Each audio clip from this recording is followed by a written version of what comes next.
Olá, micropigmentadores! Sejam muitíssimos bem-vindos ao meu canal Yasmin Cury Micropigmentadora. E hoje vamos iniciar uma série que eu preparei com muito carinho, baseado também nos estudos aqui do meu livro juntamente com Alisson, que eu estou trazendo em primeira mão para que você possa ampliar ainda mais o seu conhecimento sobre colorimetria e pigmentologia. Então eu espero do fundo do meu coração que esse material que eu preparei para você possa te auxiliar ainda mais no seu dia a dia. Com tantos conceitos aí mundo afora e com essa comunicação louca que estamos tendo hoje, pois constantemente estamos sendo minados por informações, o que é realmente necessário para o mundo da micropigmentação. Pois bem, com todo o meu carinho e o meu conhecimento, aí vai coisas efetivamente necessárias para que você, micropigmentador, possa assim desbravar os enigmas colocados aí referente à colorimetria e pigmentologia. Então vamos entender estes dois temas e o porquê que ele é necessário ou não é necessário. Andam separados ou andam juntos? Bem, colorimetria, como todo mundo já sabe, pois se não sabe, vamos entender, color é cores, metria, métrica, medição. Então é a medida de cores e as suas misturas. As suas variações de medidas nos trazem cores diferentes. Como assim? Vou dar um exemplo para que isso fique claro. Nós temos aí as cores primárias, o amarelo, o azul e o vermelho. Isso é fundamental que o micropigmentador conheça. Se eu pegar apenas a cor amarela e vermelha e misturar quantidades iguais, por exemplo, eu pego uma colher rasa das duas cores e misturo, ele vai me dar um tom de laranja. Agora, se eu pego uma colher bem cheia de vermelho e uma colher rasa do amarelo e eu misturar essas duas cores, eu vou ter o quê? Um vermelho alaranjado, tá? Então, para que vocês entendam essa diferenciação da colorimetria. Então é isso, a colorimetria é conforme a quantidade de cores e as suas misturas vão me trazer um tom. Então isso é muito importante que você entenda, porque depois isso vai ser aplicado lá na tinta do pigmento que você usa no seu dia a dia. Ok, entendi o que é colorimetria, Yasmin. E pigmentologia? O que é a tal da pigmentologia? Bem, o próprio nome já diz, pigmento, o pó do pigmento. Logia, o estudo do pigmento. Não só do pó, né, gente? Desculpa, eu acabei falando o pó do pigmento. Mas é do pigmento em si que a gente conhece, que é a tinta de pigmento. Caiu no senso comum aí do mercado, pigmento, e acabou ficando como pigmento. Mas na verdade a gente sabe que aquilo ali é uma tinta. Visto que o estudo do pigmento vai nos trazer o quê? As características deste pó, que hoje nós utilizamos ele na micropigmentação. E aí, quando eu entendo de colorimetria e entendo do pó, eu sei que é a mistura daquelas cores daquele pozinho que vai me dar aquele castanho amarronzado ou avermelhado, mais claro, enfim, é a quantidade disso na colorimetria. Então vocês conseguem perceber que ambas as ciências andam juntas? Tanto a pigmentologia quanto a colorimetria, elas se casam, elas se completam. Por isso que, quando você ouve falar por aí que não tem necessidade de você saber da estrela de Oswald ou da colorimetria, ou que você não precisa saber de pigmentologia, problema de indústria, cuidado! Eu estou falando para você com propriedades de pesquisa que a gente precisa conhecer sim. Todo conhecimento é válido. Não deixe que pessoas de mau caráter venham e acabem com o seu conhecimento. Amplie seu conhecimento. Esse mundo é um mundo livre. Nós podemos e devemos conhecer as coisas.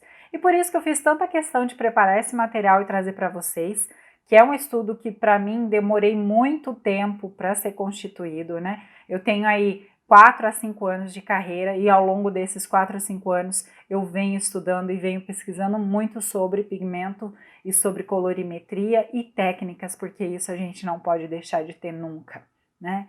Então, uma das minhas maiores indignações quando eu entrei para o mundo da micropigmentação foi: como assim não temos pesquisa na micropigmentação? Uma área que vem para trazer o bem-estar, ela necessita ter pesquisa. Então é por isso que eu fiz questão de trazer isso para vocês.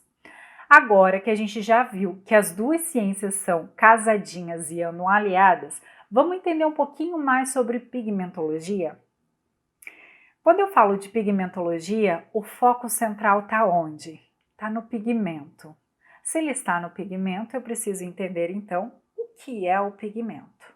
Pois bem, o pigmento é o que confere cor a uma substância. Ele é um pó extremamente fino que promove uma alta cobertura. Então, o que quer dizer? Muitas pessoas às vezes confundem pigmento com corante. São duas coisas diferentes. Nós não entramos em questões de corante na micropigmentação, apenas de pigmento, que promove cobertura. Corante é transparente, ok? Esse entendimento?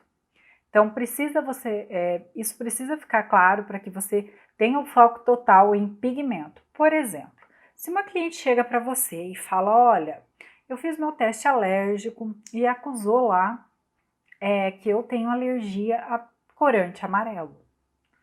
Aí você já fica, ai meu Deus, será que aquele pigmento que eu tenho lá tem o tal corante amarelo que ela tem alergia? E agora, eu faço um teste alérgico, o que eu faço? Aí entra a questão que eu estou falando para vocês. Pigmento é uma coisa, corante é outra. Então isso você precisa saber, porque apesar de ser termos bem distintos, eu já tive alunas que me questionaram isso e que vêm com essa dúvida. Então, por a gente ser uma carreira ainda muito nova, com pouco conhecimento divulgado, né, a gente tem que sempre estar pesquisando mais nesse mundo da micropigmentação, eu trago isso para vocês. Ok, entendemos então que o pigmento é um pó extremamente fino que confere cor a uma substância. E quais as outras características que são aplicadas a ele? Nós temos aí a química orgânica e inorgânica. Quando eu falo de química orgânica, é tudo que tem vida ou que já teve vida. Já a química inorgânica parte de minerais. Mas isso é efetivamente aplicado ao pigmento? Gente, eles vão sim ter a química orgânica e inorgânica, isso é um fato. Mas agora, não necessariamente que os pigmentos orgânicos vieram de coisas que têm vida ou tiveram vidas, assim como os pigmentos inorgânicos dos minerais. Como assim? Calma lá, vamos clarear esse entendimento. Quando eu falo que um pigmento é orgânico, eu estou me referindo que a base química dele parte da molécula do carbono e do hidrogênio. Já os pigmentos inorgânicos são provenientes das moléculas de minerais. Só que hoje, no mundo da micropigmentação, na indústria da micropigmentação, nós já temos o que? Pigmento sintético. O que vem a ser o pigmento sintético? O pigmento sintético nada mais é que um elemento químico processado em laboratório que transforma-se em orgânico ou inorgânico. Para que eu consiga ter essas bases orgânicas ou inorgânicas, o pigmento orgânico, então, tem como sua base, a sua matéria-prima de sintética, oriunda, derivada do carbon black, que vem de carbono e hidrogênio. Então, a gente já conhece o carbon black. Passando ele por altas temperaturas, processos diversos na indústria, a gente consegue atingir aí outras cores. Então, essa molécula química, ela passa por altas temperaturas, por pressão, por centrífugas, entre outros processos que nos originam outras cores orgânicas. Já os pigmentos inorgânicos vão partir das moléculas do óxido de ferro e também do dióxido de titânio. Então, através dessas moléculas que a gente colocou aqui do óxido e do dióxido, eu consigo originar as cores inorgânicas, tá?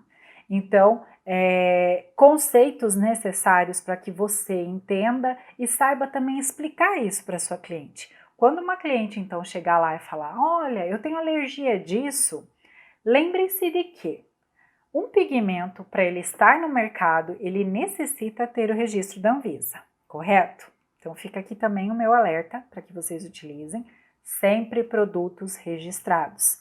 Isso é um bem de um futuro passivo para vocês, tá? Então, caso venha a ter qualquer problema futuro, vocês estão resguardados porque vocês utilizaram um produto que tem registro. Então, voltando lá. Quando esse produto tem esse registro na Anvisa, ele necessariamente tem que seguir uma regulamentação. O que é uma regulamentação? Uma RDC, uma resolução onde mostra quais os testes laboratoriais necessários para que aquele pigmento seja comercializado e aprovado, né? Para que ele seja aprovado e sim comercializado. Então, como que eu vou saber quais são esses pigmentos?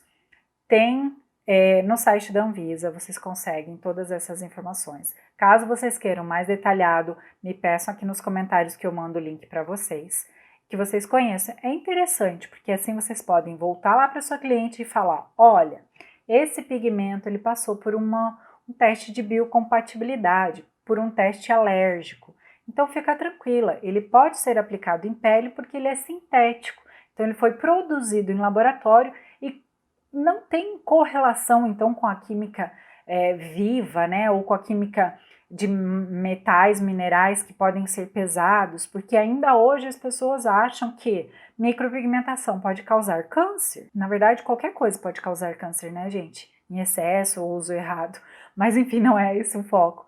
Mas a gente precisa ter isso em mente. Saber que o nosso pigmento hoje utilizado na micropigmentação é sintético, então o risco de alergia é quase zero. Não posso dizer para você que é zero, porque nosso organismo é constituído de química. Então, a gente não sabe se a nossa química é igual a do vizinho, que é igual a do irmão, que é igual... Elas podem ser correlacionadas, podem ser próximas, mas cada organismo age, né? Tem uma reação com o pigmento. Então, quando eu falo para vocês que o risco é quase zero, é em virtude disso, tá bom? Então, nós entendemos aqui um pouquinho da química orgânica, da química inorgânica, e agora vamos para o processo de dispersão. Como eu falei para vocês, o pigmento ele é um pozinho extremamente fino, de alta cobertura, e ele também é insolúvel. Como assim, Yasmin? Ele é insolúvel se ele vira tinta? Porque ele necessita, então, dos seus molhantes, para que assim eles possam ser conduzidos, né, formem o veículo que vai levar o pigmento para a nossa pele. Então, esses molhantes, eles podem ter aspectos hidrofílicos ou hidrofóbicos. Meu Deus, que termo é esse, né? Gente, olha, biologia e a química tem cada nome, mas eu vou clareá-los para vocês. Hidrofílicos quer dizer afinidade com a água. Então, tem pigmentos que têm afinidade com o meio aquoso e tem pigmentos que não têm afinidade com o meio aquoso, que aí são chamados os hidrofóbicos. Então, todo aquele pigmento que tem fobia, horror, aversão à água são os hidrofóbicos. Mas a gente já tem mecanismos hoje na indústria de fazer com que esses pigmentos sejam conduzidos ali e formem aquela tinta maravilhosa para o nosso dia a dia. Por isso que vocês às vezes vão ter pigmentos com cores orgânicas e inorgânicas, pigmentos só orgânicos, pigmentos só inorgânicos. Então, através dos outros molhantes, que são os conservantes, diluentes, estabilizantes, sulfetantes, entre outros componentes, que aí vai muito de cada indústria, né? De cada fabricante escolher o que ele quer colocar ali naquela tinta, eles conseguem fazer com que essa mistura seja totalmente homogênea e a gente consiga ter isso no nosso dia a dia. Uma coisa muito importante que eu preciso falar para vocês aqui, que às vezes as pessoas esquecem, mas é sempre dito em curso, é que é necessário a gente pegar o vidrinho de pigmento e chacoalhar. Por quê? A indústria, ela tem mecanismo de homogeneizar esse pigmento, certo? Mas a vulnerabilidade, a estabilidade de cada componente químico, às vezes, é mais leve ou menos. Vou dar um exemplo aqui. Por exemplo, água e óleo.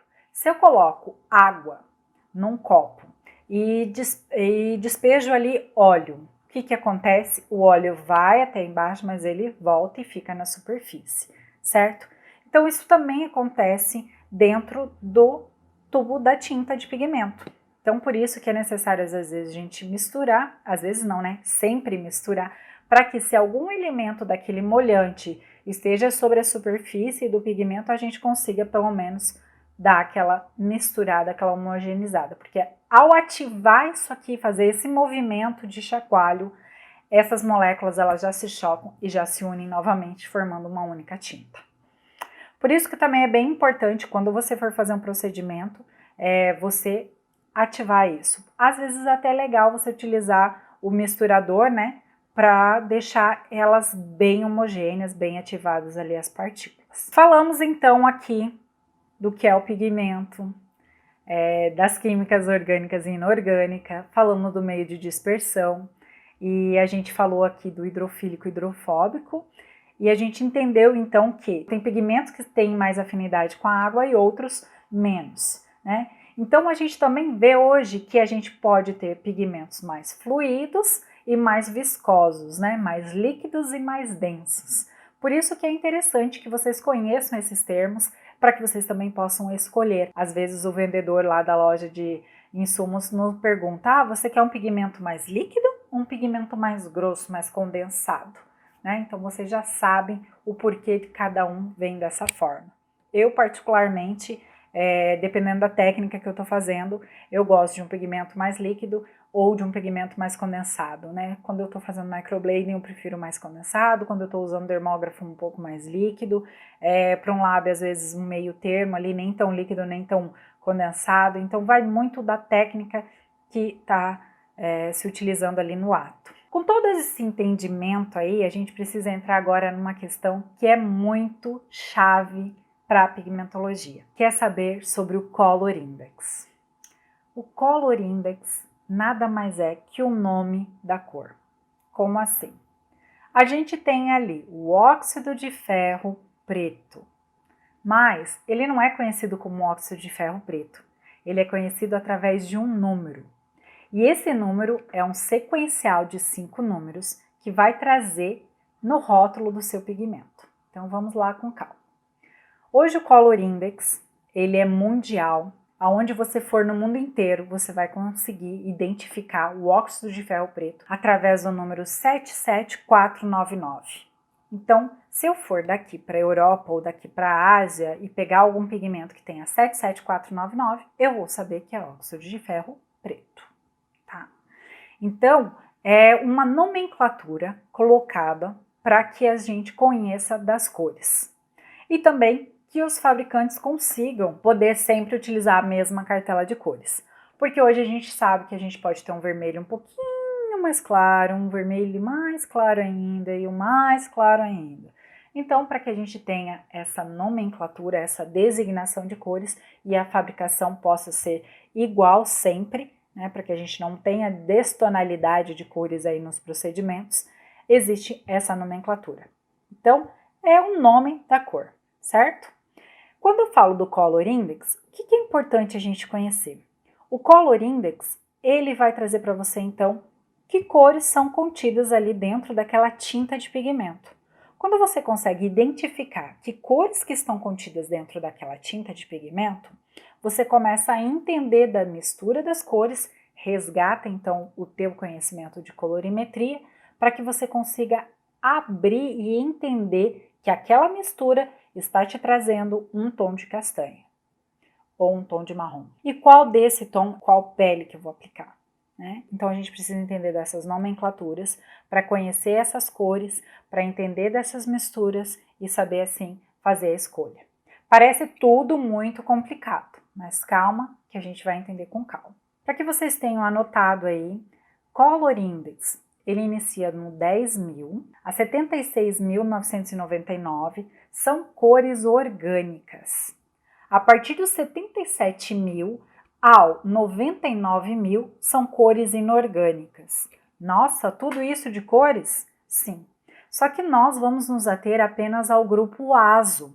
Então eu vou deixar aqui também uma tabelinha disso, para que vocês conheçam a abertura desses Color Index, né? Porque eles são separados em grupos. E a gente vai focar apenas no azo, que é o que nos interessa hoje para o nosso estudo na micropigmentação. Os outros grupos aí de cores são destinados aí em pigmentos de outras tinturas, né, de parede, de carro, enfim, para outras aplicabilidades que não convém agora aqui no nosso mundo da micropigmentação. Entendemos aqui então hoje sobre colorimetria e pigmentologia e o porquê é importante ambas estarem andando junto no nosso conhecimento. Além disso, a gente abriu então o que é o pigmento, quais são as químicas que o compõem, entendemos da sua dispersão, entendemos também do Color Index e agora eu vou trazer um exemplo para a gente fechar essa aula com chave de ouro sobre o Color Index. Estou trazendo aqui o exemplo de um castanho, tá? O nome dele é castanho escuro, né? E eu tenho a composição de quais CIs nele, quais Color Index. 77492, que é o óxido de ferro amarelo. 77499, óxido de ferro preto. E o 77491, óxido de ferro vermelho. Então, quando eu pego esse pigmento, eu enxergo um castanho bem escuro. De cara, eu já sei que eu vou utilizar ele para quais tipos de pele. Às vezes, é muito nítido, mas quando eu abro no papel, eu começo a entender um pouco mais. Então, eu fiz aqui a abertura para baixo e uma abertura lateral. Vocês conseguem ver? Quando você faz essa abertura, como faz primeiro essa abertura, né, gente? Nem expliquei. Coloca uma gotinha do pigmento e, com a ajuda de um cotonete, puxa para baixo ou faz isso para o lado. Por quê? Quando você pega, o que você observa? Olha só, ele vem de um tom mais fechado, né? De um tom mais avermelhado aqui, ó, mais escuro, na verdade, e vai clareando. E o que eu percebo quando eu olho? Que ele puxa para um preto. Então, eu já sei que o final daquela sobrancelha, se eu aplicar ele, vai ser um final acinzentado. Então, para eu dar esse equilíbrio aí, eu vou utilizar um pigmento de cor quente para aumentar a durabilidade e eliminar o risco de ficar totalmente cinza, né? Hoje, no mundo da micropigmentação, eles usam o termo amornar o pigmento. Então, quando você ouvir falar sobre amornar o pigmento, é isso que eles querem dizer. Eles vão equilibrar aquele pigmento, tá? Então, esse pigmento aqui é um pigmento frio, né? Um pigmento frio que pode ser utilizado, então, para pessoas de foto 3 e 4.